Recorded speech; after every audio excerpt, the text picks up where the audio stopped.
በስመ አብ ወወልድ ወመንፈስ ቅዱስ አሐዱ አምላክ አሜን። በክርስቶስ ክርስቲያን በወልድ መንፈስ ቅዱስ መንፈሳውያን ዝኾኑ ኦርቶዶክስ ተዋህዶ እንኳን አብጽሕኩም 2018 ሓድሽ ዓመት ናይ ሰላም ናይ ፍቅር ናይ ጥዕና ናይ ራህዋ ንኹላትና ልኡል እግዚአብሔር ይግበረልና እና ካልኣይ ክፋል ኦሪት ዘፍጥረት ምዕራፍ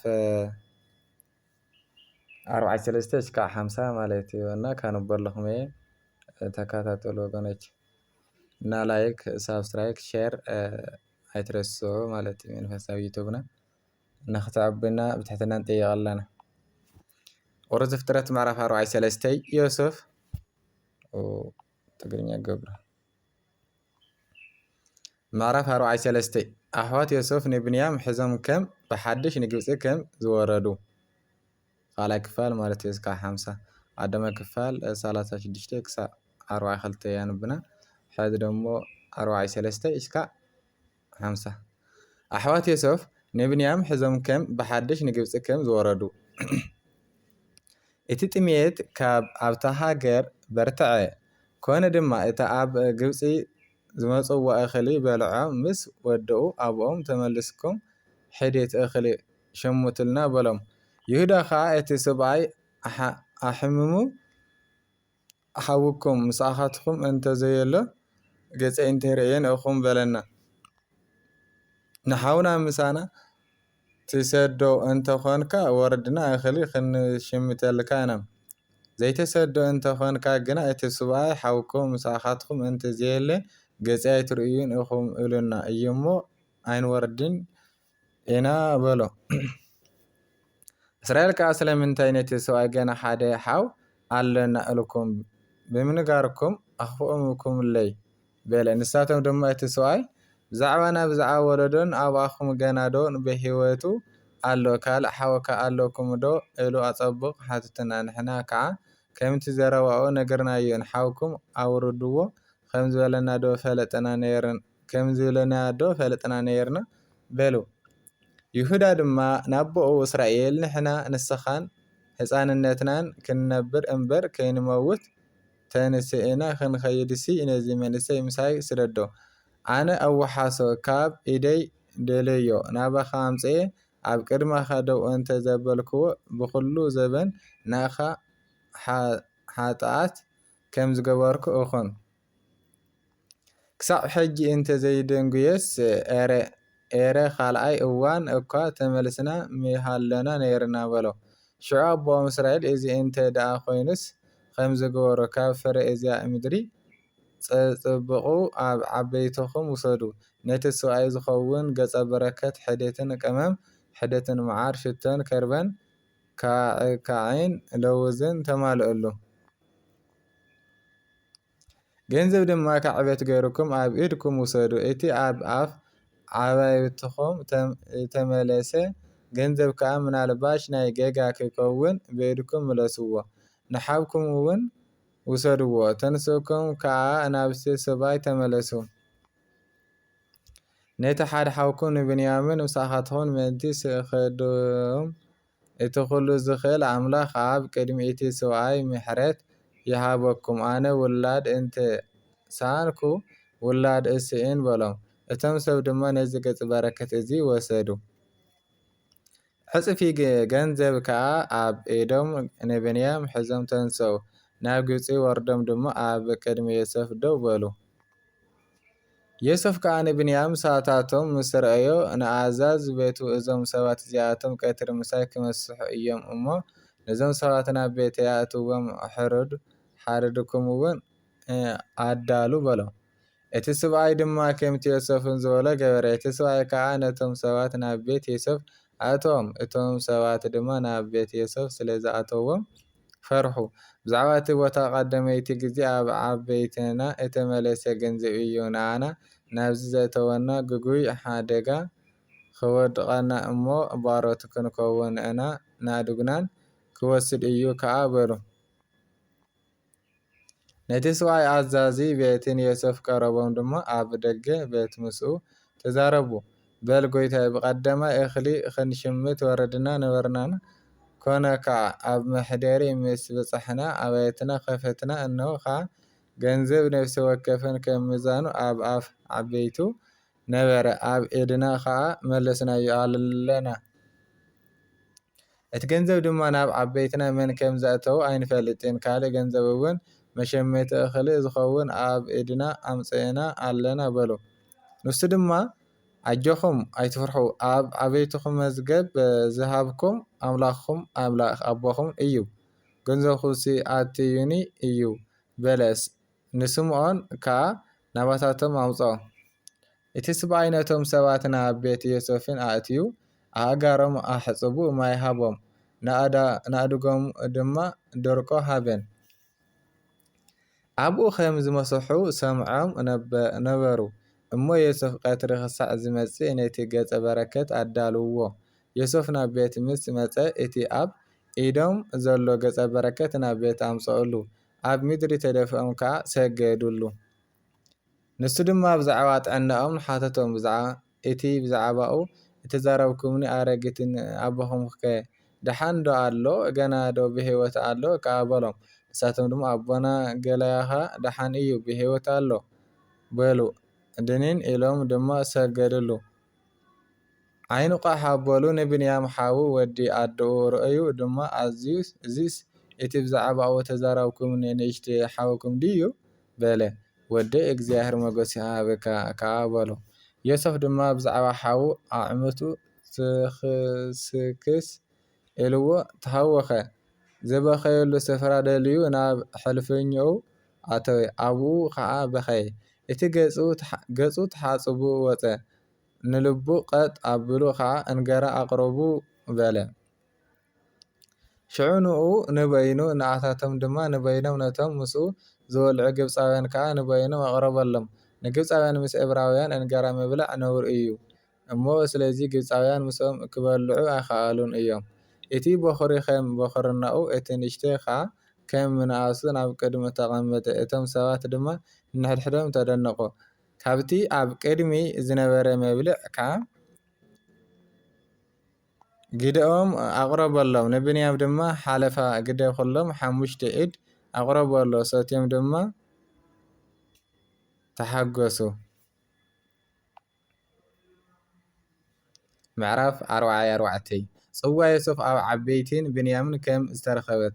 ንኣዛዝ ቤቱ ድማ ንዓበይቲ እዞም ሰባት ክወስድዎ ከም ዝኽእሉ ጌርካ እኽሊ ምልአሎም። ገንዘብ ነፍሲ ወከፍ ድማ ኣብ ኣፍ ዓበይቲ ኣንበር። ነታ ጽዋይ ድማ እታ ጽዋዕ ብሩር ምስቲ ገንዘብ እኽሉ ጌርካ ናብ ኣፍ ዓበይቲ እቲ ንእሽተይ ግበራ ኢሉ ኣዘዞ። ከምቲ ዮሴፍ ዝበሎ ቃል ከዓ ገበረ። ንግሆ ምስ በርሀ ነቶም ሰባት ምስ ኣእድጎም ይኸዱ ሓደጎም። ንሳቶም ካብ ከተማ ወፂኦም ገና ከይረሓቑ ዮሴፍ ንኣዛዚ ቤቱን በሎ፣ ተንሥእ ድድሕሪ እዞም ሰባት ሰዓብ እሞ ምስ ኣረከብካዮን ከመይ ኣብ ክንዲ ጽቡቕ ክፉእ ፈድኹም።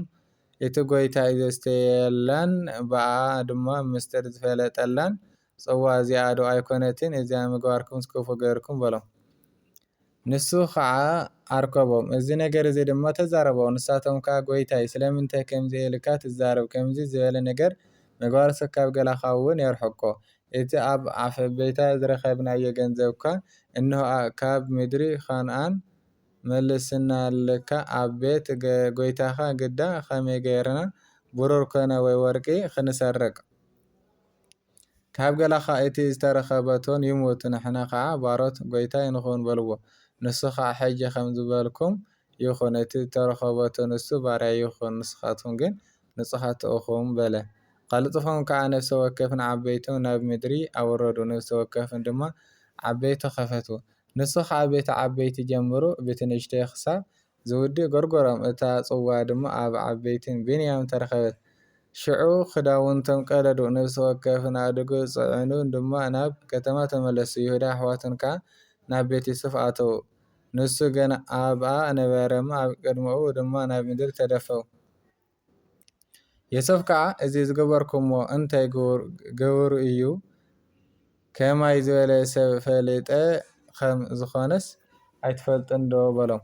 ይሁዳ ድማ ንጐይታይ እሞ እንታይ ክንብል ኢና? እንታይስ ክንዛረብ? ከመይ ጌርናኸ ነርስና ከነጸድቅ ኣምላኽ በደል ባሮትካ ረኸበ እንና ንሕና እቲ ኣብ ኢዱ ጽዋእ ተረኸበትን ባሮትን ጎይታና ኢና በለ። ንሱ ግና ከምዚ ዝበለ ምግባርሲ ካባይ የርሐቕ። እቲ ኣብ ኢዱ ጽዋእ ተረኸበቶ ሰብኣይ ንሱ ባርያ ይኹን፣ ንስኻትኩም ግና ናብ ኣቦኹም ብሰላም ደዩ በለ። ይሁዳ ንብንያም ከምዚ ዘለመነሉ ሽዑ ይሁዳ ናብኡ ቀረቡ በል ጎይታይ ገሊኣኻ ሓንቲ ቃል ኣብ እዝኒ ጎይታይ ክዛረብ እልምነካ ኣለኹ። ንስኻ ከም ፈርዖን ኢኻ እሞ ኹራኻ ኣብ ገሊኣኻ ኣይንደድ። ጎይታይ ንገላዊ ኣቦ ወይ ሓውካ ኣለውኩሞ ዶ ኢሉ ሓተቶም።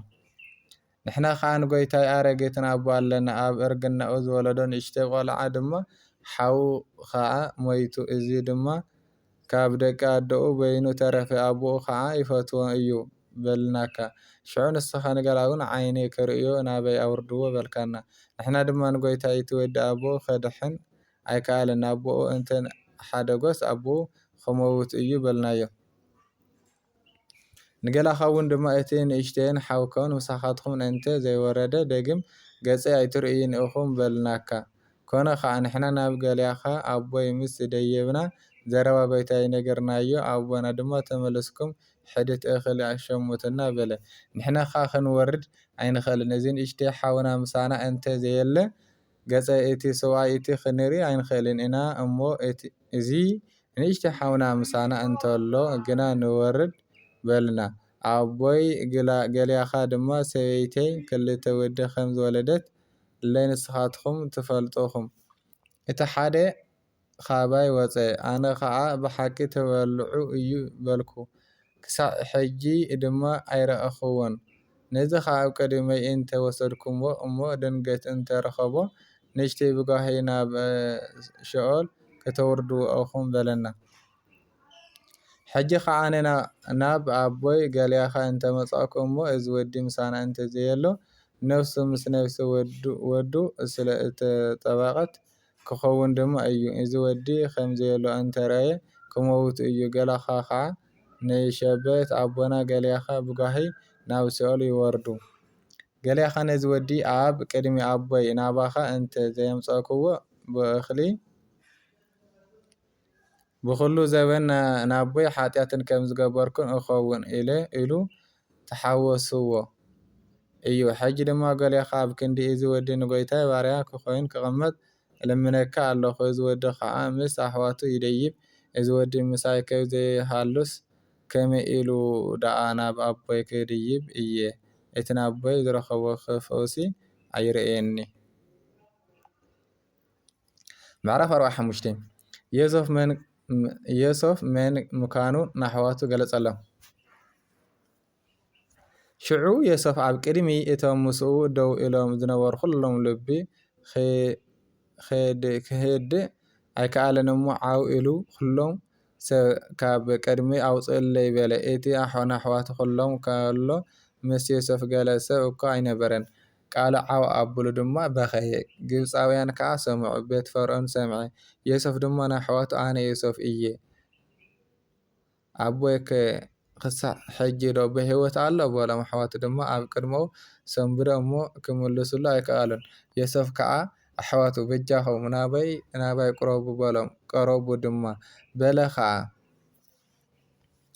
ኣነ ናብ ግብፂ ዝሸጥኩምኒ ዮሴፍ ሓውኩም እየ። ኣምላኽ እዩ ህይወት ንምድሓን ቀቀድሞኹም ዝለኣኸኒ እሞ ሕጂ ድማ ናብዚ ስለ ዝሸጥኩምኒ ኣይትጓሃዩ ኣይትጨነቑ። ኣብዛ ምድሪ እዛ ጥሜት ኣብ ዝኸውን ሕጂ 2 ዓመት ኮይኑ ዘይሓረሰን ዘይዓጽድን ድማ ገና 5 ዓመትን ኣለዋ። ኣምላኽ ግና ኣብ ምድሪ ተረፈ ምእንቲ ክተርፈኩም ብዓብዪ ምድሓን ድማ ህይወትኩም ክተድሕን ቅድሞኹም ለኣኸኒ። ሕጂ ከዓ ኣምላኽ እዩ እምበር ንስኻትኩም ኣይኮንኩምን። ናብዚ ዝለኣኹምኒ ንሱ ንፈርዖን ኣቦኦን ጎይታ ኩላ ቤቱን ገዛ ኩላ ሃገር ግብፅን ገበረኒ። ቀልጥፍኩም ናብ ኣቦይ ደይቡ እሞ በልዎ፣ ዮሴፍ ወድኻ ከምዚ ይብል ኣምላኽ ኣብ ልዕሊ ኩላ ግብፂ ጎይታ ገበረኒ። ናባይ ውረድ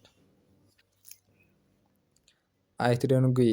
ንስኻን ደቅኻን ደቂ ደቅኻን ኣባግዕኻን ኣሓኻን ዘለካ ኩሉ ኣብ ቀረባይ ክትከውን ኣብ ምድሪ ገሸን ክትቕመጥ ኢኻ። ገና 5 ዓመትን ጥመትን ተርፋ ኣሎ እሞ ንስኻን ቤትካን ኩሉ ዘለከን ምእንቲ ከይትሽገሩ ኣብኡ ክሕልየልካ እየ ኣፈይ ትዛረብኩም ከም ዘላ ከዓ እንሆ ኣዓንትኹም ዓይኒ ሓወይ ብንያም ይርእያ ኣለዋ። እቲ ኩሉ ክብረተይ ኣብ ግብፅን እቲ ዝረኽብዎም ኩሉ ናቦይ ንገርዎ ናቦይ ከዓ ቀለጥፍኩም ናብዚ ኣውርድዎ። ኣብ ክሳድ ሓው ብንያም ወድቁ ከዓ በኸየ ብንያም ድማ ኣብ ክሳድ በኸየ እንኩሎም ኣሕዋቱ ከዓ እናበኸዩ ሰዓሞም።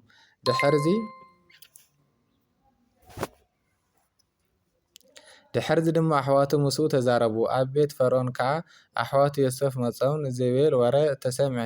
እዚ እውን ንፈርዖን ንገላእ እውን ባህ ኣበሎም። ፈርዖን ድማ ንዮሴፍ በሎ ንኣሕዋትካ ከምዚ ግበሩ በሎም እንስሳኹም ፅዕንኩምን ክዱ ናብ ምድሪ ከነኣን ከዓ እተው ኣቦኹን ስድራቤትኩም ሕዝኩም ድማ ናበይ ምፁ ካብ ምድሪ ግብፂ ከዓ እቲ ዝበለፀ ክህበኩም እየ ስብሒ እዛ ምድሪ እውን ክትበልዑኹም እቲ ክትገብሩ እእዝዘካ ኣለኹ ነፃነትኩምን ነንሳትኩምን ሰረገላታትን ካብ ምድሪ ግብፂ ውሰዱ እሞ ናቦኹም ድማ ሕዝኩም ምፁ እቲ ኣብ ምድሪ ግብፂ ዘሎ ዝበለፀን ኩሉ ንኣኻትኩም እዩ እሞ ኣቑሑኩም ርኢኹም ኣይትጓሃዩ። ደቂ እስራኤል ከዓ ከምኡ ገበሩ። ዮሴፍ ድማ ከምቲ ትእዛዝ ፈርዖን ሰረገላታትን ሃቦም ንመንገዲ ከዓ ስንቂ ሃቦም። ንነፍሲ ወከፎም ኩሎም ድማ ዘለዋወጥን ክዳውንትን ሃቦም።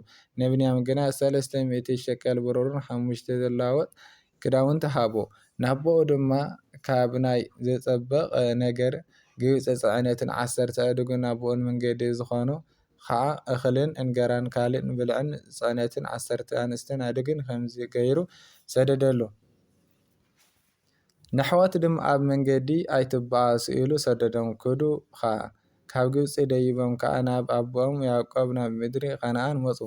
ዮሴፍ ገና ብሂወት ኣሎ ንኩላ ሃገር ግብፂ ዝገዝእ ዘሎ እውን ንሱ እዩ ኢሎም ድማ ነገርዎ። ንሱ ግና ኣይኣመኖን እሞ ልቡ ደንፀወ።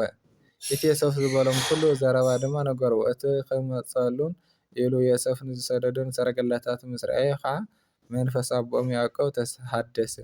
እስራኤል ድማ ወዲ ዮሴፍስ ገና ብሂወት ኣሎ ደጊም ይኣክለኒ ከይሞትኩ ደኣ ይኸይድ ክርእዮ በለ። ምዕራፍ 46 ያዕቆብ ምስ ስድራኡ ናብ ግብፂ ከም ዝኸደ።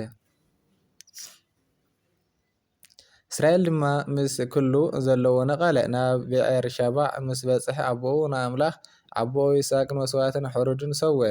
ኣምላኽ ድማ ናይ እስራኤል ብርኣይ ለይቲ ያዕቆብ ያዕቆብ ኢሉ ተዛረቦ። ንሱ ከዓ እነሆ በለ ኣነ ኣምላኽ ኣቦኻ እየ ኣብኡ ዓብይ ህዝቢ ክገብረካ እየ እሞ ናብ ግብፂ ምውራድ ኣይትፍራሕ ኣነ ምሳኻ ናብ ግብፂ ክወርድ እየ በርግፅ ድማ ኣነ ክደይበካ እየ። ዮሴፍ ከዓ ኢዱ ኣብ ልዕሊ ኣዓንትኻ ክነብር እዩ ድማ በለ። ያዕቆብ ድማ ካብ ብኤር ሸባዕ ተንስአ። ደቂ እስራኤል ከዓ ናቦኦም ያዕቆብ ህፃንነቶምን ኣንስቶምን ኣብቲን ክመፅሉን ኢሉን ፈርዖን ዝሰደደሉን ሰረገላታትን ኣደየቡ። ያዕቆብ ኩሉ ዘርኡ ድማ ምስኡ ማልሎን ኣብ ምድሪ ከነኣን ዘጥረይዎ ገንዘቦምን ወስዶም ናብ ግብፂ መፁ። ንደቁን ደቂ ደቁን ኣዋልድን ኣዋልድ ደቁን ንኩሉ ዘርኡ ድማ ምስኡ ናብ ግብፂ ኣምፀአ። እቶም ናብ ግብፂ ዝኣተዉ ደቂ እስራኤል ያዕቆብን ደቁን ስሞም እዚ እዩ። በኹሪ ያዕቆብ ራውቤል ደቂ ራውቤል ድማ ሆነክን ፋሉን ሄሴንን ካርምን ደቂ ሰምዖን ከዓ የሙኤልን የመንን ኣሃድን ያከንን ጾሃርን ሸኦል ወዲ እታ ከነኣናዊት ደቂ ሌዊ ከዓ ገረሸን ቀሓት መራራን ደቂ ይሁዳ ድማ ዔር ዓናንን ሸዕላን ፊራስን ዘራሕን ዔር ዓናንን ግና ኣብ ምድሪ ከነኣን ሞቱ። ደቂ ፋሬስ ድማ ሓጽሮም ሓሙሉን እዮም። ደቂ ይሳኮር ከዓ ተላዕን ፋወህን ዮብን ሸምሮንን ደቂ ዘብሎን ድማ ሳርየድን ኣሎን ያሕልኤን እዚኣቶም ንያዕቆብ ኣብ ጳዳን ኣራን ዝወለደትሉ ደቂ ልያ እዮም። ድና ድማ ጓሉ ኣወዳትን ኣዋልድን ኩሎም 63 ነፍሲ ስልሳን ሰለስተ ነፍሲ ደቂ ጋድ ጸዮፍን ጋድ ሸነንን አጽቦሖም ዕረን አራድን አርኤልን ደቂ እስራኤል ከዓ የሙናንን ደቂ ኤሰር ከዓ የሞንን የሸወንን ኢዮሾን ባርያን እስራህን ብርዓን ሴራሕን ሓብቶም ደቂ በርዓ ከዓ ሓበርን ማልኪኤልን እዚኣቶም ደቂ ጳልጳ እታ ላባን ዝጓሉ ልያ ዝሃቦ እዮም። እዞም 16 ነፍሲ ንያዕቆብ ወለደትሉ ደቂ ራሄል ሰበይቲ ያዕቆብ ድማ ዮሴፍን ብንያምን ንዮሴፍ ከዓ ኣብ ሃገር ግብፂ ተወለድሉ ኣስናት ጓል ጴጢፋራ ካህንኦን ዝወለደትሉ ምናሴን ኤፍሬምን እዮም። ደቂ ብንያም ድማ በላዕን ቤኬርን እሽቤልን ጌራን ናዕማንን ኤሐንን ሸሮን መጾውን ሕጾምን ኣረድን እዚኣቶም ንያዕቆብ ተወለደትሉ ደቂ ራሄል ኩሎም 14 ነፍሲ እዮም። ደቂ ዳን ድማ ሽሑም ደቂ ንፍታሌም ከዓ የሕጸለን ጌንን የጾርን ይሻለምን እዚኣቶም ደቂ ቤላህ እታ ላባን ንራሄል ጓሉን ዝወሃባ እዮም። እዚኣቶም ኩሎም 7 ነፍሲ ንያዕቆብ ወለደትሉ። እቶም ምስ ያዕቆብ ናብ ግብፂ ዝኣተዉ ነፍሳት ከዓ ሕቖኡ ዝወፁ በጃካ ኣንስቲ ደቂ ያዕቆብ ኩሎም 66 ነፍሲ ነበሩ። ኣብ ግብፂ ተወለዱ ደቂ ዮሴፍ ከዓ 2 ነፍሲ ነበሩ። ናብ ግብፂ ዝኣተዉ ኩሎም ነፍሳት ብያዕቆብ 70 ነበሩ። ያዕቆብ ስድራኡ ናብ ግብፂ ንሱ ቀቀድሞኡ ናብ ገሸን ምእንቲ ሸመርሕ ድማ ንይሁዳ ቀቀድሞኡ ናብ ዮሴፍን ሰደደ። ናብ ምድሪ ገሸን ከዓ ኣተወ። ዮሴፍ ድማ ሰረገላ ጽዒኑ ናብኡ እስራኤል ክረክቦ ናብ ገሸን ደየበ። ምስ ተረኣዮ ከዓ ኣብ ክሳዱ ወዲቁ ኣብ ክሳዱ ነዊሕ ግዜ በኸየ። እስራኤል ድማ ንዮሴፍ ንገና ብህይወት ከም ዘለኻ ገጽኻ ካብ ረኣኾስ ሕጂስ እሞት በሎ። ዮሴፍ ከዓ ኣሕዋቱ ንቤት ኣቦኦም በሎም ናብ ፈርዖን ደይበ ክነግሮ እየ ኣብ ምድሪ ከነኣን ዝነብሩ ኣሕዋተይ ቤትን ኣቦይ ናበይ መጾኦም ኣለዉ።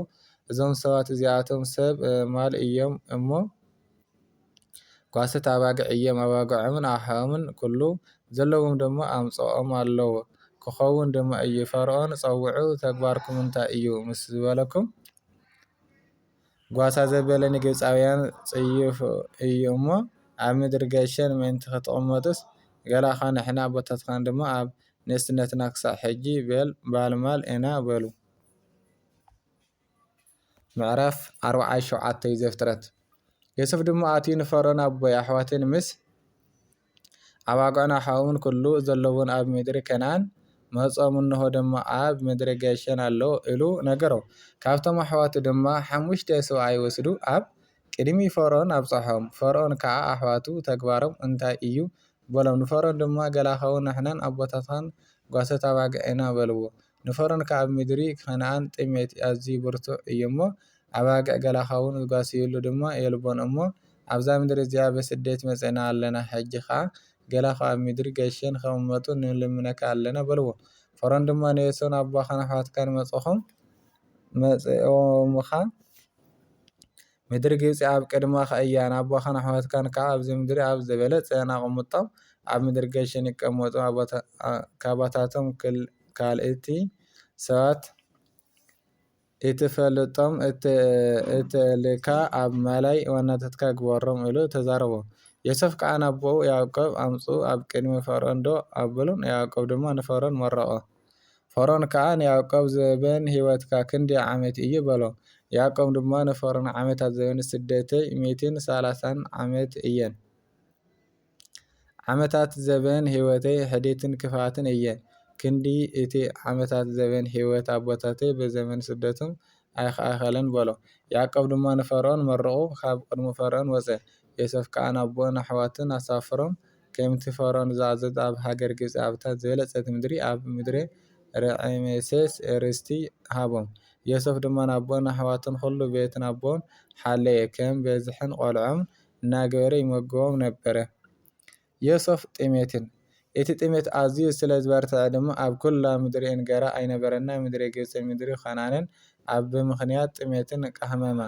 ዮሴፍ ድማ በቲ ዝሸመትዎ እኽሊ ኣብ ምድሪ ግብፅን ኣብ ምድሪ ከነዓን እተረኸበ ኩሉ ገንዘብ ኣከበ። ዮሴፍ ከዓ ነቲ ገንዘብ ናብ ቤት ፈርዖን ኣተወ።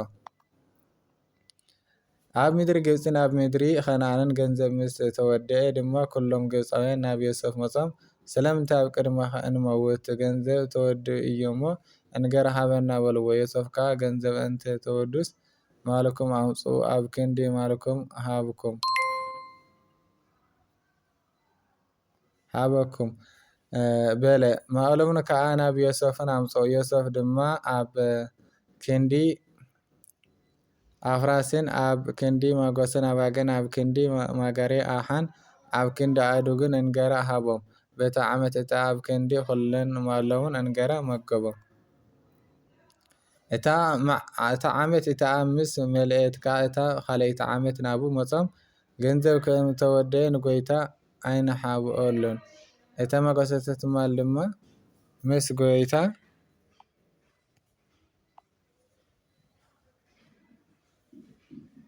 ማሎም ከናብ ዮሴፍን መፆና። ዮሴፍ ድማ ኣብ ክንዲ ኣፍራስን ኣብ ክንዲ መጓስን ኣብ ክንዲ ኣባግዕን መጋርያ ኣሓን ኣብ ክንዲ ኣእዱግን እንገራ ሃቦም። በታ ዓመት እታ ኣብ ክንዲ ኩለን ማለን እንገራ ሃቦም። እታ ዓመት እታ ምስ መልአት ከዓ በታ ካልአይቲ ዓመት ናቡ መፆም ገንዘብ ከም ተወደየ ንጎይታ ኣይነሓብኦሉን። እተን መጓሰታት ማል ድማ ምስ ጎይታይ ኣለዋ። በጃኻ ነፍስና ምንደርናን ኣብ ቅድማ ጎይታይ ገላውካ ኣይተረፈን። ከመይ ንሕና ምንደርና ኣብ ቅድሚ ኣንተኻ እንመውት? ንሕና ንምንደርና ብእንገራ ተሸይጥና ንሕና ምንደርና ድማ ባሮት ፈርዖን ንኾን ምእንቲ ክንነብር እምበር ከንመውትስ እታ ሃገር ከዓ ኣይትበድምሲ ዘርኢ ሃበና በልዎ። ግብፃውያን ጥሜት ስለ ዝበርትዖም ከዓ ነብሲ ወከፎም ገግራቶም ሸጦም እሞ ዮሴፍን ኩላ ምድሪ ግብፂ ንፈርዖን ክትከውን ተሸየጠ። እታ ምድሪ ድማ ናይ ፈርዖን ኮነት።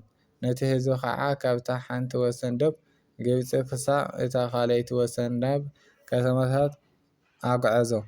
እቶም ካህናት ናብ ፈርዖን ምድብ ገይደ ነበሮም እሞ እቲ ፈርዖን ዝሃቦም ግደ ስለተመገቡ ንምድሮም ኣይሸጦን። ስለዚ ንምድሪ ካህናት ጥራይን ኣይተሸጠን።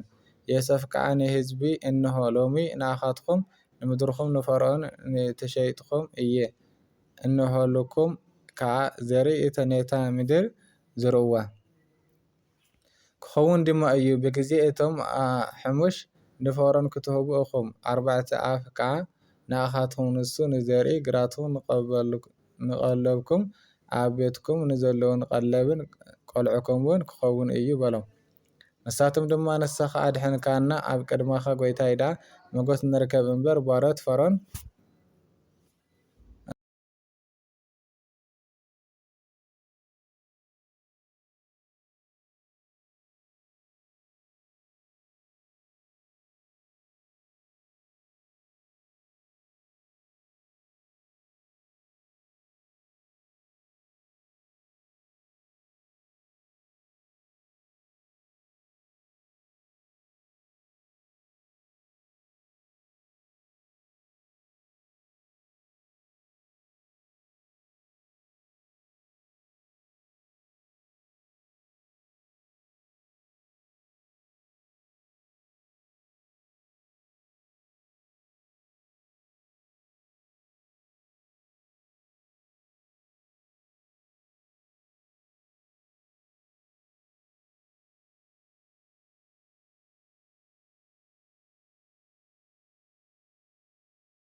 በስመ አብ ወወልድ ወመንፈስ ቅዱስ አሃዱ አምላክ አሜን።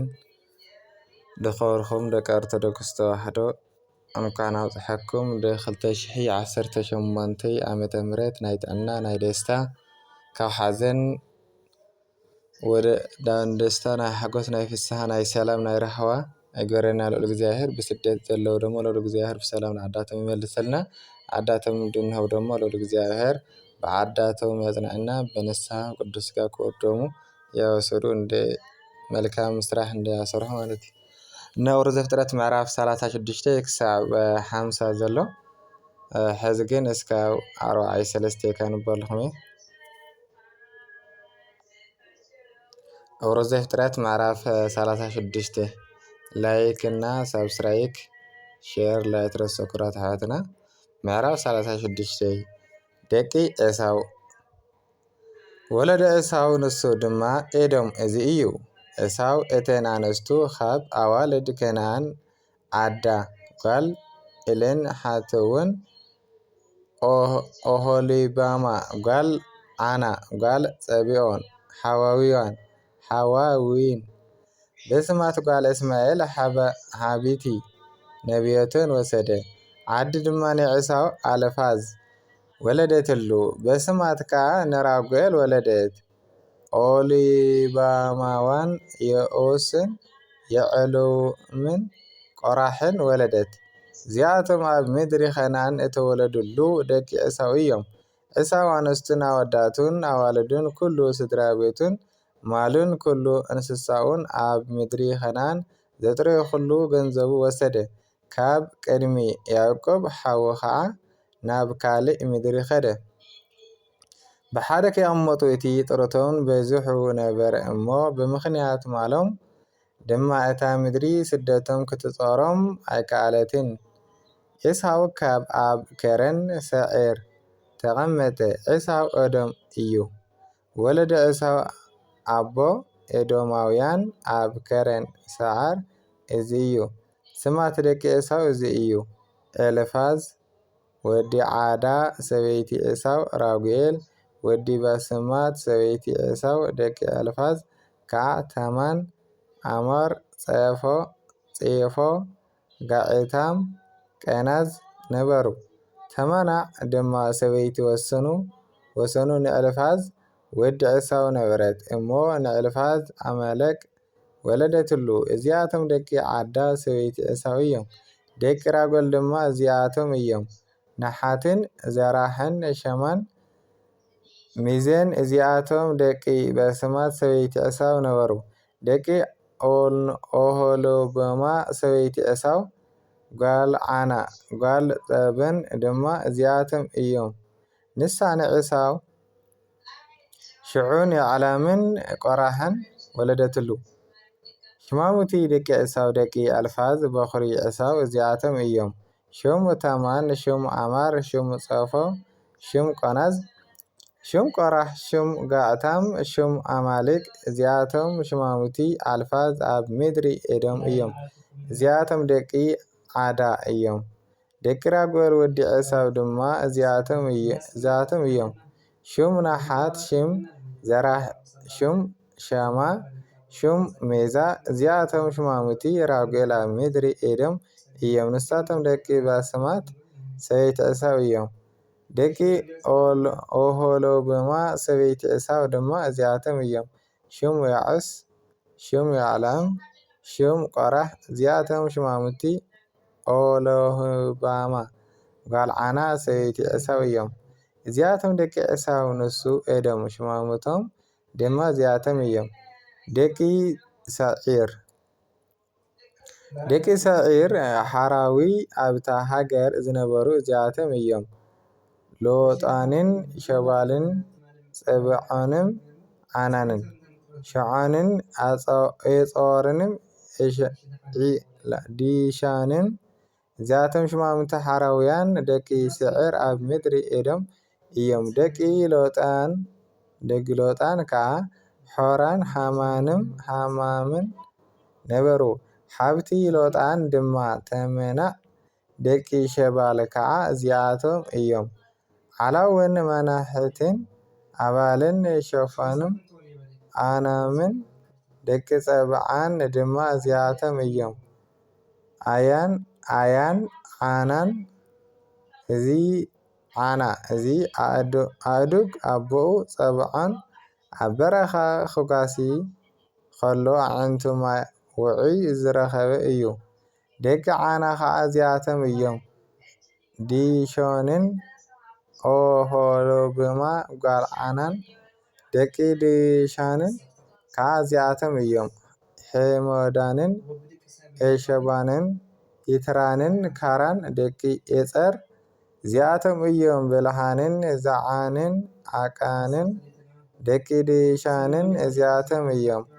ሑፃንን ኣራንን ሽማሙቲ ሓራውያን እዚኣቶም እዮም። ሹም ሎጣን ሹም ሸባል ሹም ጸብዖን ሹም ዓና ሹም ዲሻን ሹም ኤጾር ሹም ዲሻን እዚኣቶም ብስምም ኣብ ምድሪ ሰዒር ዘለዉ ሽማሙቲ ሓራውያን እዮም። ብዛዕባ ነገሥታት ኤዶም ገና ኣብ ደቂ እስራኤል ንጉስ ከይነገሰ ኣብ ምድሪ ኤዶም ዝነገሱ ነገሥታት ድማ እዚኣቶም እዮም። ቤላዕ ወዲ ቢዖር ኣብ ኤዶም ነገሰ። ከተማኡ ከዓ ድንሃባ ተባሃለት። ቤላዕ ድማ ሞተ። ኢዮባብ ወዲ ዘራህ ካብ ቦጽራ ኣብ ክንድኡ ነገሰ። ኢዮባብ ከዓ ሞተ። ሑሻም ከዓ ሃገረ ተማኒ ኣብ ክንድኡ ነገሰ። ሑሻም ድማ ሞተ። ሃዳድ ወዲ ቤዳድ እቲ ንሰብ ምድያን ኣብ ሞሮር መኣብ ዝሰዓረ ኣብ ክንድኡ ነገሰ። ስም ከተማኡ ድማ ዓወት ነበረ። ሃደድ ከዓ ሞተ። ሳማላ ካብ ምስራቃ ኣብ ክንድኡ ነገሰ። ሳማላ ድማ ሞተ። ሽኡል በዓል እታ ጥቓ ርባ ዛላ ረሆቦት ኣብ ክንድኡ ነገሰ። ሽዑል ከዓ ሞተ። እሞ በለዓል ሓናንን ወዲ ኣኽቦር ኣብ ክንድኡ ነገሰ። በዓል ሓናን ወዲ ኣኽቦር ድማ ሞተ። ሃዳር ከዓ ኣብ ክንድኡ ነገሰ። ስም ከተማኡ ድማ ጻዑ ነበረ። ስም ሰበይቲ ከዓ ሜሄጣብኤል እዩ። ንሳ ጓል መጠሬድ ጓል ሜዛሃብ እያ። ስም ሽማውቲ ኤሳው ባዕልቶም በበቶኦም ብስም እዚ እዩ። ሽም ተማናዕ ሽም ዋላዋ ሽም ቴት ሽም ኦሆሊብማ ሽም ኤላ ሽም ጴናን ሽም ቆናዝ ሽም ቶማን ሽም ሚብጻር ሽም መግድኤል ሽም ኤራም እዚኣቶም ብምቕማጦም ኣብ ምድሪ ርስቶም ዘለዉ ሽማሙቲ ኤዶም እዮም። ኤሳው ንሱ ኤዶማውያን እዩ። ኣቦ ኤዶማውያን እዩ። ኦሪት ዘፍጥረት ምዕራፍ 37 እዩ። ዮሴፍን ኣሕዋቱን ያዕቆብ ድማ ኣብታ ኣቦኡ ተሰዲድዋ ዝነበረ ምድሪ ኣብ ምድሪ ከነዓን ተቐመጠ። ወለዶ ያዕቆብ እዚ እዩ። ዮሴፍ ወዲ 17 ዓመት ምስ ኮነ ምስ ኣሕዋቱ ጠለበጊዕ ይጓሲ ነበረ። ንሱ በንእስነቱ ኮነ ከዓ ምስ ደቂ በልሃን ምስ ደቂ ዘለፋን ኣንስቲ ኣቦኡ ነበረ። ዮሴፍ ድማ እቲ ክፉእ ወርኦም ናቦኦም የምጽእሉ ነበረ። እስራኤል ንዮሴፍ ወዲ ኤርጋንኡ ነበረ እሞ ሓለፋ ኩሎም ደቂ ይፈትዎ ነበረ። ወለል ዝበለ ቀምሽ ከዓ ገበረሉ። እቶም ኣሕዋቱ ኣቦኦም ሓለፋ ኩላቶም ከም ዝፈትዎ ርእዮም ጸልእዎ። ብሰላም ከዛርብዎ ድማ ኣይከኣሉን። ዮሴፍ ከዓ ሕልሚ ሓለመ። ንኣሕዋቱ ድማ ነገሮም። መልሶም ከዓ ኣዝዮም ጸልእዎ። ንሱ ድማ ዝሓለምክዎ ሕልሚ እማ ስምዑ።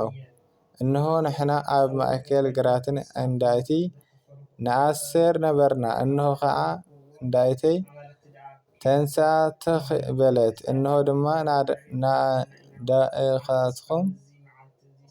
ህንዳእተኹም ንህንዳእተይ ከቢበን ሰገዳላ በሎም። ሸባ ኣሕዋቱ ብሓቂ ዶ ኣብ ልዕልና ክትነግስ ብሓቂ ዶ ክትገዝአና ኢኻ? በልዎ መልሶም ከዓ ብዛዕባ ሕልምታቱን ዘረቦን ኣዝዮም ጸልዎ። ካልእ ሕልሚ ድማ ሓለመ ንኣሕዋቱ ከዓ ነገሮም እንሆ ካልእ ሕልሚ ሓለምኩ እንሆ ድማ ፀሓይን ወርሕን 11 ከዋክብትን ሰገዱለይ በለ። ንኣቦን ኣሕዋቱን ድማ ነገሮም። ኣቦኡ ከዓ ገንሖ እዚ ዝሓለምካዮ እንታይ ሕልም እዩ? ብሓቂ ድዋንን ኣዳኻን ኣሕዋትካን መፅና ኣብ ምድሪ ክንሰግደልካ ኢና በሎ። ኣሕዋቱ ከዓ ቀንኡሉ። ኣቦኡ ግና ነዚ ነገር እዚ ኣብ ልቡ ዓቁርዎ ነበረ። ዮሴፍ ብኣሕዋቱ ከም ዝተሸጠ ኣሕዋቱ ድማ ጠለበጊዕን ኣቦኦምን ከጓስዩ ናብ ሴኬም ከዱ። እስራኤል ከዓ ንዮሴፍ ኣሕዋትካ ዳ ኣብ ሴኬም ዶ ይጓስዩ ኣየለውን ንዓ ናባታቶም ክሰደካ በሎ። ንሱ ከዓ እንሆ በለ። ኪድ እሞ እቶም ኣሕዋትካ ደሓን እንተለዉ አንተ ንጠለበጊዕን ደሓን እንተለዋ ሬ ቃል ድማ መልሰለይ በሎ። ከምዚ ገይሩ ከዓ በለሰ ከብሮን ለኣኾ። ንሱ ካብ ናብ ሴኬም መፀ። ኣብቲ መረሮ ሃለዉ ክብል ከሎ እንሆ ሓደ ሰብኣይ ረኸቦ። እቲ ሰብኣይ ከዓ እንታይ ትደሊ ኣለኻ ኢሉ ሓተቶ። ንሱ ድማ ኣሕዋተይ ይደሊ ኣለኹ ኣበይ ከም ዘጓስዩ ኸቶ ንገረኒ በለ። እቲ ሰብኣይ ከዓ ናብ ዶታን ንኽድ ክብሉ ሰምዐዮም ነበርኩ እሞ ካብዝሲ ለቖቖም እዮም በለ። ዮሴፍ ከዓ ድሕሪ ኣሕዋቱን ክኸይድ ኣብ ዳታን ረኸቦም። ኣብ ርሑቕ ድማ ረእይዎ። ገና ኣባታቶም ከይቀረበ ከዓ ክቐትልዎ ተተናኸሉ። ንድሕድሕዶም ድማ ተባሃሉ እቲ ሓላሚ እንሆ ይመጽእ ኣሎ። ሕጂ ኸ ንሱ ንቐትል ኣብ ሓንቲ ካብዘን ጉድጓድ ንደርብዮ እሞ ሕሱም ኣራዊትን በልዕዎ ንበል። እቲ ሕልምታቱ እንታይ ከም ዝኸውን ድማ ንርኢ። ሮቤል ከዓ ዘይሰምዑ ካብ ኤዶም ኣድሕኑ ነፍሲ ኣይንቐትል ድማ በለ። ሮቤል ከዓ ኣብ ኤዶም ኣድሕኑ ናብ ኣቦኡ ምእንቲ ኸምልሰሉ ብኡ ብኢድ ኣብካ ኣይተንኰይዎ ኣብዚ በረኻ ኣብዚ ዘሎ ጉድጓድን ደርብይዎ እምበር ደምሲ ኣይተኸውዕዉ በሎም። ኾነ ከዓ ዮሴፍ ናብ ኣሕዋቱ ምስ መፀ ነቲ ኸድንይዎ ዝነበረ ቀምሽ እቲ ወለል ዝብል ቀምሽ ቐንጠጥዎ። ወስዶም ድማ ናብ ጉድጓድን ደርበይዎ። እቲ ጉድጓድ ከዓ ማይ ዘብሉ ጥራዩ ነበረ። እንጀራ ክበልዑ ድማ ተቐመጡ። ኣዕንቶም ቃሕ ኣቢሎም ተቐመጡ። እንሆ ከዓ እስማኤላውያን ቃፍላይ ኣግማሎን ሽቶን ቀመምን ከርቤን ተፃዒነን ናብ ግብፂ ክወርዳ ክኸዱን ካብ ገልዓድ ክመፁ ረኣዩ። ይሁዳ ድማ ንኣሕዋቱ ሓውና ቀትልና ደሙ እንተሃበናስ እንታይ ክንጠቅም ኢና? ንዕጉዳ ኣብዞም እስማኤላውያን ንሽቶ ሓውና ስጋና እዩ እሞ ኢድና ኣብ ልዕሊኡ ኣይትኾን በሎም። ኣሕዋቱ ድማ ሰምዕዎ። እቶም ነጋዶ ሰብ ምድያን ክሓልፉ ከለዉ ንዮሴፍ ኣልዒሎም ካብ ጉድጓድን ኣውፅእዎ። እሞ ንዮሴፍ ን10 ሰቅል ብሩር ኣብ እስማኤላውያን ሸጥዎ። ንሳቶም ከዓ ንዮሴፍ ናብ ግብፂ ወሰድዎ። ሮቤል ድማ ናብቲ ጉድጓድን ተመለሱ። እንሆ ከዓ ዮሴፍ ኣብቲ ጉድጓድ ኣይነበረን። ሽዑ ክዳኑን ቀደደ። ናብ ኣሕዋቱ ተመሊሱ ድማ እቲ ዋልዓ የለን ኣነ ዳ ናበይ ክኸይድ እየ በለ። ቀምሽ ዮሴፍ ወስዶ ከዓ ወጠጦ ሓርዶም ነቲ ቀምሽን ኣብ ደም ጠለቕዎ። ነቲ ወለል ዝብል ቀምሽ ሰዲዶም ናብ ኣቦኦም ኣተውዎ። እዚ ዝረኸብና እሞ ቀምሽ ወድኻ እንተ ኾይኑ ወይ እንተ ዘይኮነ እስኪ ኣለልዮ ድማ በሉ። ኣለልይዎ ከዓ እዚ ቀምሽ ወደይ እዩ ሕሱም ኣራዊት በልዕዎ። ዮሴፍ በርግፅ ተበልዑ በለ። ያዕቆብ ድማ ክዳኑ ቀደደ። ኣብ ሕቖኡ ማቅ ተዓጠቐ። ብዛዕባ ወዱ ብዙሕ መዓልትን ሓዘነ። ኩሎም ኣወዳትን ኩለን ኣዋልድን ድማ ከጸናንዖ ተንሥኡ። ንሱ ግና ምጽናዕናዕ ኣበየ ብሓዘን ናብ ወደይ ናብ ሸኦል ክወርድ እየ ድማ በለ። ኣቦኡ ከዓ በኸየሉ። እቶም ሚድያናውያን ድማ ናብ ግብፂ ናብ ጴጤፋር በዓልመኣል ፈርዖን ሓለቃ በዓኛታት ሸጥዎ። ኦሪት ዘፍጥረት ምዕራፍ 38 ይሁዳን ትዕማርን። ቤት ወርሓት እቲ ከዓ ኾነ ይሁዳ ካብ ኣሕዋቱ ወረዱ ናብ ሓራን ዝስሙ ኣዳላዊ ሰብኣይ ኣተወ። ይሁዳ ኣብኡ ጋልሹዓ ዝስሙ ከናናዊ ሰብኣይ ረአየ። ወስዱ ከዓ ኣተዋ። ሽዑ ጠነሰት ወዲ እውን ወለደት። ስሙ ድማ ዔር ኣውፀየትሉ። ደገመ ካጠነሰት ወዲ እውን ወለደ ስሙ ድማ አውናን አውፀትሉ ከም ብሓድሽ ከዓ ደገሜ ወዲ ወለደ ስሙ እውን ሼላ አውፀትሉ ንዑ ክትወልድ ከላ ይሁዳ ኣብ ከብዚ ከዚብ ነበረ። ይሁዳ ድማ ንዔር በኩሪ ወዱ ታማር ዝስማ ሰበይቲ ኣምፀአሉ። ዔር በኩሪ ይሁዳ ግን ኣብ ቅድሚ እግዚኣብሔር ክፉ ነበረ፣ እግዚኣብሔር ከዓ ቀተሎ።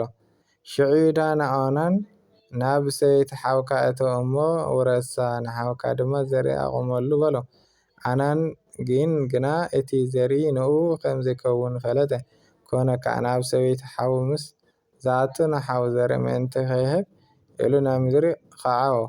እቲ ዝገበሮ ኣብ ቅድሚ እግዚኣብሔር ክፉእ ኮነ እሞ ንዑ ድማ ቀተሎ። ሽዑ ይሁዳ ንሱ ድማ ከም ኣሕዋቱ ከይመውት ኢሉ ነታማር ሰበይቲ ወዱ ወደይ ሼላ ክሳብ ዝዓቢ ክንዲ ኣቦኺ መብለት ኮንኪ ተቀመጢ በላ። ታዕማር ድማ ከይዳ ኣብ እንዳ ኣባ ተቐመጠት። ድሕሪ ብዙሕ መዓልቲ ድማ ጓል ሽዑ ሰበይቲ ይሁዳ ሞተት። ይሁዳ ምስ ተጽናንዐ ንእሱ ምስ ሔራ ኣዳላማዊ ፈታዊ ናብቶም ኣባጊዕ ዘቆርፁ ናብ ትእማናትን ደየበ። ንትዕማር ድማ እንሆ ሓሙኺ ኣባጊዕ ክቆርፅ ናብ ትእማናት ይድይብ ኣሎ ኢሎም ነገርዋ። ንሳ ከዓ ሼላ ዓብይ ኮኑሱ ሰበይቲ ክትከውን ከምዘይተዋሃበት ረአየት እሞ ክዳን ምብላናዓ ኣንብራ መጎልበቢ ተጎልቢባ ኣብ ጥቃ መንገዲ ተእማናትን ኣብ ዘላ ደገ ዓይናም ተቐመጠት። ይሁዳ ምስ ረኣያ ገፁ ሸፈኖ ነበረት እሞ ኣመነዝራ መሰለቶ። ንሱ ከዓ ሰበይቲ ወዱ ምስዃና ኣይፈለጠን እሞ ኣብቲ ጥቃ መንገዲ ናብኣ ኣግሊሱ በጃኺ ናባኸ ክኣቱ ሕደግኒ በለ። ንሳ ድማ ናበይ ክትኣቱስ እንታይ እሞ ትሂበኒ በለቶ። ኣነ ካብ መጓሰይ ጠቦትን ማሕስን እሰደልኪ በላ። ንሳ ከዓ ክሳብ እትሰድደለይከ ተትሕዝዶ ትህበኒ ኢኻ በለቶ። ንሱ ከዓ እንታይ ታትሕዙ እሞ ክህበኪ በለ። ቀለበትካን ማዕተብካን እዛ ኣብ ኢድካ ዘላ በትርኻን በለት ሃባ እሞ ኣተወ ከዓ ንሳ እውን ካብኡ ጠነሰት። ተንሳኻ ከደት። መጎልበልዋ ኣንብራ ድማ ክዳን መበለውናኣ ተኸደነት። ይሁዳ እቲ ታሕዚ ካብ ኢድ እታ ሰበይቲ ክወስድ ብኢዱ እቲ ኣዳላማዊ ፈታዊ ጠቦት ማሕሲ ሰደደላ። ንሱ ግና ኣይረኸባን። ነቶም ሰብ እታ ቦታ እትያ እታ ኣብ ኢኖይም ኣብ መንገዲ ተቐሚጣ ዝነበረት ኣመነዝራ ኣበይ እያ ዘላ ኢሉ ሓተተ። ኣብዛ ኣመንዝራ ኣይነበረትን በሉ። ናብ ይሁዳ ተመለሱ ድማ ኣይረኸብክዋን። እዞም ሰብ እታ ቦታ እትያ ከዓ ኣብዛስ ኣመንዝራ ኣይነበረትን ኢሎም በሎም። ይሁዳ ድማ እንሆ እዚ ጠቦት እዚ ሰዲደ ንሳኸ ኸአ ኣይረከብክዋን እሞ መግለፂ ኣይኮንውንሲ ትወስድ ዶ በለ። ኮነ ድማ ድሕሪ 3 ወርሒ ናብሉን ንይሁዳ ታማር ሰበይቲ ወድኻ ዘሙያ እንሆ ከዓ በዝሙት ጠነሳ ኢሎም ነገርዎ። ይሁዳ ድማ ኣውፅእዋ እሞ ትንደድ በለ። ምስ ኣውፀዋ ድማ ናብ ሓማ ኣነ ካብ በዓል እዚ እየ ጠነሰ ዘለኹ ኢላ ሰደደት። እዚ ቀለበት እዚ በዓተብ እዚ በትሪ እዚአንሲ ናይ መን ከም ዝኾና እስኪ ኣለሊ በጃኻ ድማ በለት። ይሁዳ ከዓ ለልይዎ ንወደይ ሼላ ካብ ዝሃብክዎሲን ካባይ ንሳ ትቐንዕ በለ። ድሕርቲ ግና ኣይፈለጠን። ኮነ ከዓ ብግዜ ሕርሳ እንሆ ኣብ ማህፀና ማንታ ነበረ። ኮነ ድማ ክትወልድ ከላ እታ ሓደ ኢዱን ኣውፀ። እታ ማሕረሰትን ከዓ እዚ ቀደም ወፀ ኢላ ቀይሕ ፈትሊ ወስዳ ኣብ ኢዱ ኣሰረትሉ። ኮነ ድማ ንሱ ኢዱ ምስ መለሰ እንሆ ሓው ወፀ። ንሳ ከዓ ከመይ ጠኒሕካ ባዕልኻ ወፅካ በለት። ስሙ ድማ ፋረስ ተባሃለ። ብድሕሪ ከዓ እቲ ኣብ ኢዱ ቀይሕ ፈትሊ ዝነበረ ሓው ወፀ። ስሙ ድማ ዘራህ ተባሃለ። ኦሪት ዘፍጥረት ምዕራፍ 39 ዮሴፍን ሰበይቲ ጲጢፋራን ንዮሴፍ ከዓ ናብ ግብፂ ኣወረድዎ። ጲጢፋር በዓል መዋዕል ፈርዖን ሃለቃ ዘብዐኛታትን ዝነበረ ግብፃዊ ሰብኣይ ድማ ካብ ኢድ እቶም ናብኡ ዝወረድዎ እስማኤላውያን ተሸጠ። እግዚኣብሔር ምስ ዮሴፍ ነበረ እሞ ንሱ ዕዮኡ ዝቐንዐሉን ሰብኣይ ኮነ። ኣብ ቤት እቲ ግብፃዊ ጎይታኡ ድማ ነበረ። ጎይታኡ ከዓ እግዚኣብሔር ምስኡ ከም ዘሎ ንሱ ዝገበሮ ኩሉ ድማ እግዚኣብሔር ኣብ ኢዱ ዝኾነ ዝቐንዐሉን ረኣየ። ዮሴፍ ከዓ ኣብ ቅድሚ ሞገስ ረኽበ የገልግሎን ነበረ። ኣዛዝ ቤት ዝገበሮ ዘሎ ኩሉ ከዓ ኣብ ኢድ ይሃቦ። ኮነ ከዓ ኣብቲ ኣብ ቤቱን ኣብ ኩሉ ጥረቱን ኣብ ዝሾሞ ግዜ ጀሚሩ እግዚኣብሔር ምእንቲ ዮሴፍን ኢሉ ንቤት እቲ ግብፃዊ ባረኸ። ኣብ ቤቱን ኣብ መረሮን ኣብ ዝነበረ ኩሉ ጥረቱን በረኸትን እግዚኣብሔር ነበረ። ዘለዎ ኩሉ ኣብ ኢድ ዮሴፍን ኣሕሊፉ ሃቦ። ዘለዎ ዘበለ ድማ ብዘይታ ዝበልዓ እንጀራ ገሎ እኳ ኣይፈለጠን። ዮሴፍ ከዓ መልክዐኛ ትርኢቱ ድማ ጽቡቕ ነበረ። ድሕሪ እዚ ነገር እዚ ከዓ ኮነ ንዮሴፍ ሰበይቲ ጎይታኡ ዓይና ኣውደቐትሉ እሞ ምሳይ ደቅስ በለቶ። ንሱ ድማ እናደበየ ንሰበይቲ ጎይታኡ እንሆ ጎይታየ ኣብ ቤቱ ምሳይ እንታይ ከም ዘሎ ኣይፈልጥን እዩ ዘለዎ። ንሱ ኩሉ ድማ ኣብ ኢደይ ሃበኒ እዩ። ኣብዛ ቤት እዚኣ ከዓ ዘሰልጠን የልቦን። ሰበይቲ ከዓ እሞ በጃኻሲ ገለ እኳ ኣይከኣልንን ከመይ ገይራኸ እዚ ዓብዪ ክፍኣትን ኣብ ቅድሚ ኣምላኽን ከዓ ሓጢኣት ክገብር እኽእል በላ። ኮነ ድማ መዓልቲ ንመዓልቲ ንዮሴፍ እናተዛረበቶ ኮናስ ንሱ ምሳኣ ክድቅስ ወይስ ምሳኣ ክነብር ኣይሰምዓን። ኮነ ሓንቲ መዓልቲ ዕዮኡ ክገብር ናብ ቤት ኣተወ። ኣብታ ቤት ድማ ካብ ሰብ ቤት ገለ ሰብ ኣይነበረን። ብክዳኑ ቀጥ ኣቢላ ሒዛ ድማ ምሳይ ደቅስ በለቶ። ንሱ ግና ክዳኑን ኣብ ኢዳ ሓደገላ።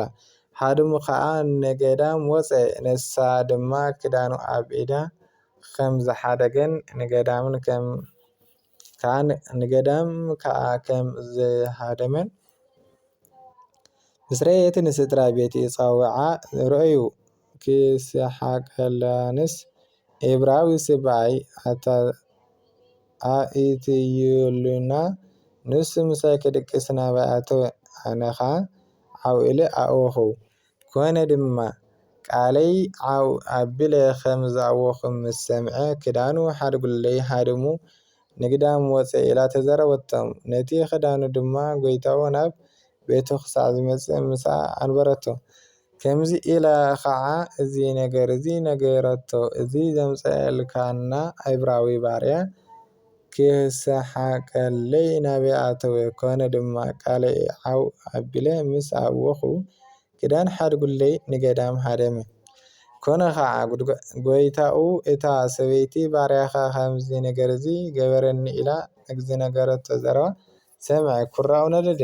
ጎይታ ዮሴፍ ድማ ወሲዱ ናብታ ኣብ ቤት ማእሰርቲ እቶም እስራትን ንጉስን ዘኣሰሩላ ቦታ ኣተዎ። ኣብኣ ከዓ ኣብ ቤት ማእሰርቲ እግዚኣብሔር ግና ምስ ዮሴፍ ነበረ። ምሕረት ድማ ገበረሉ። ኣብ ቅድሚ እቲ ሓለቃ ቤት ማእሰርቲ ከዓ ሞገስ ሃቦ።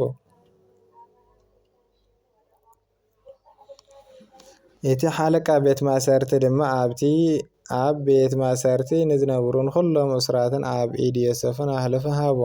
ኣብኡ ዝገበርዎ ዘበለ ኩሉ ገበርዎ ንሱ ነበረ። እግዚኣብሔር ምስኡ ስለ ዝነበረ እቲ ሓለቃ ቤት ማእሰርቲ በቲ ኣብ ኢዱ ዝነበረ ብገለ እኳ ኣይሓለየን ነበረ። ዝገበሮ ኩሉ ድማ እግዚኣብሔር ዘቕንዐሉ ነበረ። ኣሜን። ኦሪት ዘፍጥረት ምዕራፍ 40 ዮሴፍ ሕልሚ እስራትን ከም ዝፈትሐ። ድሕሪ እዚ ነገር እዚ ከዓ ኮነ ናይ ንጉስን ግብፂ ኣሳላፊ ምስን ሰንኮትን እንጀራኡን ንጎይታውን ንጉስን ግብፅን በደሉ። ፈርዖን ድማ ብክልቶኦም መኳንንቲ ሓለቃ ኣሳለፍቲ ሜስን ሓለቃ ሰንከትቲ እንጀራን ተቆጥዐ። ናብ ቤት ሓለቃ ዘብዐኛታትን ክሓለዉ ናብታ ዮሴፍ ተኣሲሩላ ዝነበረ ቦታ ናብ ቤት መሳርትን ኣተዎም። እቲ ሓለቃ ዘብዐኛታት ከዓ ንዮሴፍ ምሳይ ክከውን ኣዘዞ። ንሱ ድማ ኣገልገሎም። ኣብኡ ከዓ ሓያሎ መዓልቲ ተሓለወ። እቶም ኣብ መሳርቲ ተኣሲሮም ዝነበሩ ኣሳላፊ ሜሶን ሰንኳትን እንገራን ንንጉስን ግብፂ ክልቶም ብሓንቲ ለይቲ በበይኒ ንምፍታሑ ሕልምን ሓለሙ። ዮሴፍ ንጎናባታቶም ኣትዩ እናለወ ጉህዮም ረዮም።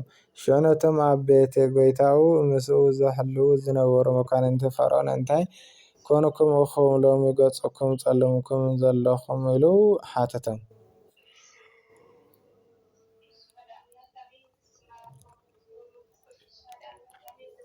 ሕልሚ ሓልምና እሞ ዝፈትሖ ድማ የልቦን በልዎ። ዮሴፍ ድማ እቲ ምፍታሕ ናይ እግዚኣብሔር ኣይኮነን? እስኪ ሕልምኹም ንገሩኒ በሎም። እቲ ሓለቃ ኣሰለፍቲ ሜስ ከዓ ሕልሚ ንዮሴፍ እንሆ ብሕልሚ ኣብ ቅድሚ ኦም ወይኒ ረኣኹ። ኣብታ ኦም ወይኒ ድማ 3 ጨናፍር ነበረ። ክልተ ከሎ ከዓ ዓንበበ እቲ ዘለኡ ድማ ብሱል ዘቢብ ሃበ። ጽዋዕ ፈርዖን ድማ ኣብ ኢደይ ነበረት። ነቲ ነቢቢ ወስደ ከዓ ናብ ጽዋዕ ፈርዖን ጠመቕክዋ። እታ ጽዋዕ ድማ ንፈርዖን ኣብ ኢዱ ሃብክዎ።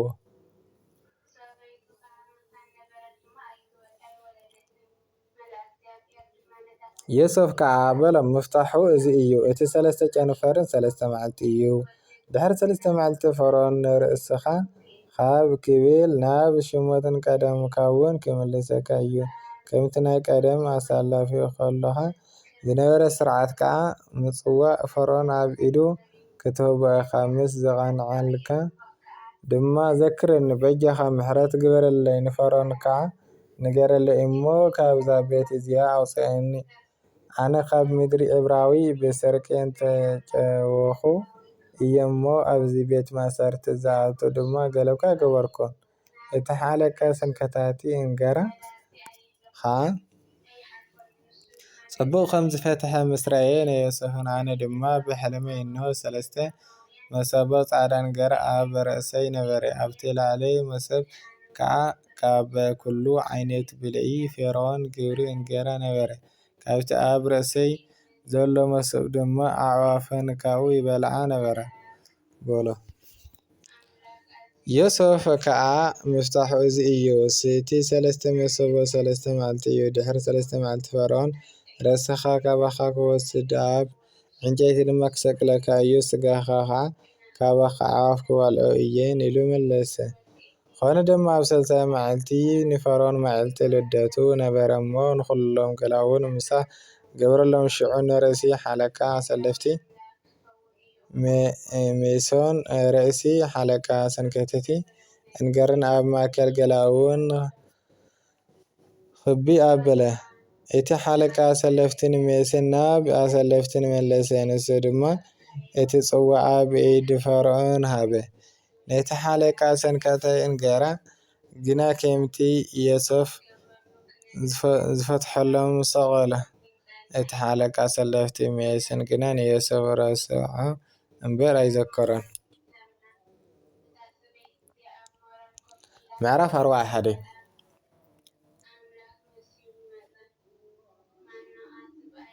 ምዕራፍ 41 ዮሴፍ ሕልሚ ፈርዖን ከም ዝፈትሐ። ኮነ ድማ ድሕሪ 2 ዓመት ፈርዖን ሓለመ። እንሆ ከዓ ኣብ ገምጋም ሩባ ደው ኢሉ ነበረ። እንሆ ድማ 7 ንምርኣየን ጽቡቓት ስጋአን ከዓ ስቡሓትን ከዓ ኣብቲ ሩባ ወፅአን ኣብቲ ሰሊሰላ ክበልዓ ረአየ። ድሕሪአን ድማ እንሆ ካልኦት 7 ንምርኣየን ክፉኣት ስጋአን ከዓ ዓባሩ ኣሓ ከብቲረን ወፅአን ኣብ ጥቓ እተን ቀዳሞት ኣብ ገምጋም ሩባ ደው በላ።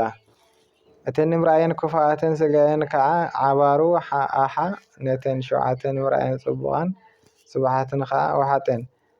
ፈርዖን ድማ ተባረበረ ደቀሰ እሞ ካልኣይ ሰዓውን ሓለመ። እንሆ ከዓብ ሓንቲ ብርዒ 7 ፍሩያትን ጽቡቓትን ሰብኡትን ወፅአ። ድሕሪኡ ከዓ እንሆ 7 ቀጠንቲ ብንፋስን ምብራቕን ዝጎጓ ሰዊት ወፃ።